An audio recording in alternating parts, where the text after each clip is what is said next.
आप देख रहे हैं सत्यमेव जयते डीके न्यूज़ 1 एमपी सच का आईना दिनेश सेन के साथ। किले में राशन माफियाओं के हौसले बुलंद, अभी तक कोई कार्रवाई नहीं। एफआईआर के आदेश अभी तक नहीं हुए।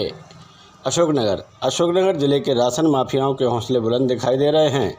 आवेदक कौशल गुप्ता आरटीआई कार्यकर्ता द्वारा जन सुनवाई के दौरान 7 बार आवेदन दिया गया, लेकिन फिर भी कोई कार्रवाई नहीं की जा रही। राशन माफियाओं द्वारा रुपये भ्रष्टाचार के रूप में हजम करने और फर्जी सहकारी भंडारों पर एफआईआर करने के निर्देश कलेक्टर द्वारा दिए गए, फिर भी एफआईआर नहीं हो रही और इसमें कलेक्टर द्वारा संबंधित अधिकारी को सस्पेंड कर दिया गया। लेकिन जिन लोगों ने फर्जी रूप से सहकारी भंडारों के रुपये निकाले, उन पर एफआईआर अभी तक दर्ज नहीं हुई है। आखिर क्यों? आरटीआई कार्यकर्ता ने बताया कि एक ऑडियो मेरे पास आया है, वह वायरल हो रहा है, जिसमें राजीव जैन जाट द्वारा कलेक्टर के स्टेनो माफिया के साथ मिले हुए हैं, ऐसा उस ऑडियो में कहा गया है। ऑडियो में साफ तौर पर यह सुनाई देता है कि माफिया कलेक्टर द्वारा सभी आदेश व्हाट्सएप पर ही करा लेता है। ऐसा आरोप आरटीआई कार्यकर्ता कौशल गुप्ता द्वारा माफियाओं पर लगाए गए हैं। सत्यमेव जयते डीके न्यूज़ 1 मध्य प्रदेश इस वायरल ऑडियो की पुष्टि नहीं करता। जब जन सुनवाई में कौशल गुप्ता द्वारा आवेदन दिया गया और ऑडियो सुनवाने का कलेक्टर से आग्रह किया गया, तो कलेक्टर ने जवाब में कहा, आप शिकायत की बात कर रहे हैं, मैं शिकायत के अलावा और कुछ नहीं सुनूंगी। भाई साहब, क्या नाम है आपका? कौशल गुप्ता। यहाँ काय के लिए आए थे आप? काय की सुनवाई? जन सुनवाई में आवेदन दिया। जन सुनवाई में आवेदन दिया। मैंने 6 आवेदन दे दिए। आज 7वां आवेदन दिया था स्मरण पत्र। किस चीज़ के लिए? ये जन सुनवाई में ये इसलिए दिया था कि कुछ सहकारी भंडार फर्जी चल रहे थे। उस संबंध में कलेक्टर का आदेश है श्रीमान का कि एफआईआर दर्ज कराई जाए। थाने के लिए भेजा गया है, लेकिन थाने पे अधिकारी नहीं जाना है उस संबंध में। और इसने एक फर्जी लेटर बना करके, किसने? राजीव जैन जाट ने और संस्था के अध्यक्ष प्रबंधकों ने मिलकर के फर्जी लेटर बना करके 2 लाख रुपए का फर्जी कमीशन निकाला है। इस संबंध में अधिकारी तो सस्पेंड हो गया है कलेक्टर मैडम के जांच प्रतिवेदन पर, किंतु जिसने पैसा निकाला है वह और उन पर कार्रवाई नहीं हो रही है अध्यक्ष प्रबंधकों पर। इस संबंध में मैंने निवेदन किया था। जैसा कि आप एक ऑडियो की बात कर रहे थे, क्या है पूरी ऑडियो, क्या है पूरा मामला? उस ऑडियो में राजीव जैन जाट कलेक्टर मैडम के बारे में बात कर रहा है और यह दिखाना चाहता है कि व्यास जो स्टेनो बाबू हैं और अंशुल जो स्टेनो बाबू हैं उससे मिले हुए हैं और वो व्यक्ति कलेक्टर के माध्यम से अपनी कार्रवाइयाँ करा लेता है और कलेक्टर उनके आवेदनों पर कार्रवाई करती है, व्हाट्सएप पर देखती है। ऐसे बदतमीजी से बोल रहा था वो। अगर कलेक्टर मैडम देखती तो शायद उजागर हो जाता। लेकिन कलेक्टर मैडम को आपने ये ऑडियो सुनवाने का प्रयास किया था क्या? मैंने कलेक्टर मैडम को सुनवाने का प्रयास किया तो मैडम ने कहा मुझे अननेसेसरी कोई बात नहीं सुनना, आप शिकायत के संबंध में बोलिए, मैं उसका निराकरण कराऊंगा। जैसे कि आप ऑडियो की बात कर रहे हैं, जो ऑडियो जो आप बात कर रहे हैं, जो आपके पास उपलब्ध है अभी? हाँ, मेरे पास उपलब्ध है, अभी इस समय मेरे पास है, जिसमें वो कह रहा है कि कलेक्टर मैडम मेरी व्हाट्सएप पर आवेदन देखती है और उसकी समीक्षा भी करती है। ऐसे बदतमीजी से बात कर रहा था और यही व्यक्ति अपराधी किस्म का आदमी है। इस पर 4 एफआईआर दर्ज हैं और 2-3 एफआईआर और होना है। इसका पूरा परिवार राशन माफियाओं जैसी कार्रवाइयाँ करता रहता है, क्योंकि प्रकरण में जो है होली बात मैडम ने लिख दिया कि पूरा प्रशासन होली रंग पंचमी में करीला मेले में वो है संलग्न, करीला मेले के बाद ही कर पाएंगे, करेंगे ऐसा लिखा है। अच्छा, ठीक है, बढ़िया है। स्टेनो से कि जो होली बात करेंगे, अभी सारा प्रशासन व्यस्त है। ठीक है, आ रहे हैं, चिंता मत करो, अपने कागज पर कार्रवाई हो रही है। मेरी बात हुई थी वहाँ पे व्यास जी हैं स्टेनो, उनने कहा भाई साहब मैडम ने बुला के बातचीत तो करी है।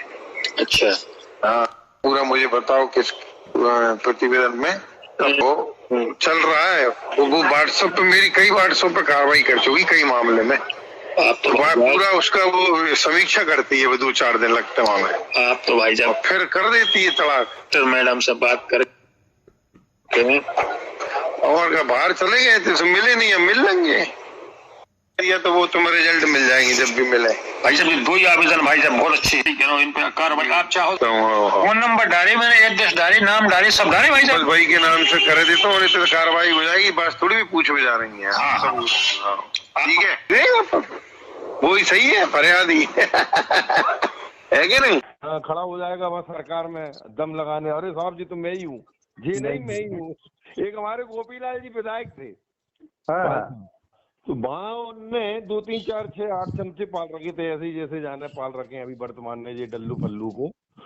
तो वो गोपीलाल का चमचा था देवराज रघुवंशी, एक कॉलोनी थे कोई। बस अब जब कभी के खिलाफ कोई कार्रवाई होती थी तो पता है वो विधायक क्या कहता था पाल साहब, तुम्हारे सिर की कसम, मुझ पर सीएम के पास जाए या मंत्री के पास कि साहब जो देवराज ना है गोपीलाल है, गोपीलाल पे खिलाफ कार्रवाई करोगे, मैं विधायक हूँ, इस्तीफा दे दो विधानसभा में, मंत्री हिल जाए।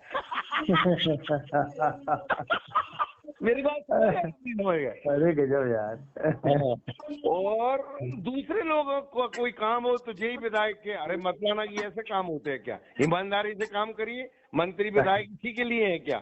और जैसे ही दलाल का कोई संकट आ जाए धीरे कलेक्टर साहब जो नहीं है, जो मैं हूँ गोपीलाल, अब आप गोपीलाल पे कार्रवाई करोगे मतलाना की, कलेक्टर के लिए वही इसी वक्त रिजेक्ट। इस स्टेज पे गुलामी कर रहे हैं मंत्री इनकी और ये मंत्रियों की। बताइए सर। नमस्कार, आपका नाम? कौशल गुप्ता। कौशल गुप्ता जी, आपके द्वारा जो आरटीआई लगाई गई थी खाद्य विभाग के ऊपर, तो इसके बारे में आपका क्या कहना है? अशोकनगर जिले के अंदर 4 फर्जी भंडार चल रहे हैं, एक ही परिवार के व्यक्ति द्वारा चलाए जा रहे हैं। उन भंडारों का नाम है डॉक्टर अंबेडकर जिला थोक भंडार, गांधी महिला उपभोक्ता भंडार, श्यामा प्रसाद मुखर्जी उपभोक्ता भंडार और राष्ट्रीय महिला उपभोक्ता भंडार। चारों भंडारों की जब मैंने शिकायत की तो शिकायत प्रमाणित पाई गई। भंडार के अध्यक्ष प्रबंधकों द्वारा ऊपर कार्रवाई हो रही थी और संस्थाओं पर कार्रवाई हो रही थी, तो इनके अध्यक्ष और प्रबंधकों द्वारा माननीय विधायक जजपाल सिंह जज्जी और पूर्व जिला अध्यक्ष कन्हैयाराम लोधी का एक फर्जी लेटर पैड बनाकर संस्थाओं पर कार्रवाई रुकवाई गई है। इस पर कार्रवाई रुकवाने के लिए जब माननीय विधायक जी महोदय से मैं मिला और अध्यक्ष जी से मिला तो उन्होंने उसका खंडन भी किया है, जो पत्र मैंने बताए गए हैं। इन पर कार्रवाई जब नहीं हो रही थी तो रुकवाने की कार्रवाई के लिए फिर मैंने प्रयास किया कि इन पर कार्रवाई होना चाहिए, तो उसकी जांच प्रमाणित फिर पाई गई, किंतु अभी तक कोई कार्रवाई नहीं हो रही। इसकी विधानसभा माननीय मेवाराम जाटव द्वारा भी उठाई गई है और विधानसभा में लगाया गया है, किंतु अभी तक सहकारिता विभाग के अधिकारी इसको बचा रहे हैं और संरक्षण दे रहे हैं और कोई कार्रवाई करना ही नहीं चाहते हैं। इसके बाद जब मैंने इन भंडारों के द्वारा फर्जी राशन भी बेचा जा रहा था, तो इस संबंध में मैंने 4 भंडारों की शिकायत की, तो 2 भंडारों पर डॉक्टर अंबेडकर जिला थोक भंडार और गांधी महिला उपभोक्ता भंडार पर FIR हुई, जिसमें 9 लाख रुपए के लगभग गबन घोटाला पाया गया है। 2 भंडारों पर FIR अभी तक रोकी गई है, कोई कार्रवाई जानबूझकर की नहीं जा रही है। इसके बाद इनका जब 9 लाख रुपए वसूली पाई गई है तो इनका कमीशन रोका गया था कलेक्टर महोदय द्वारा। इस संबंध में इन्होंने एक फर्जी लेटर बनाया संस्थाओं ने और फिर एक फर्जी लेटर बना करके कमीशन निकाल लिया, जिसकी शिकायत मैंने की तो माननीय कलेक्टर वर्तमान कलेक्टर महोदय द्वारा जांच की गई।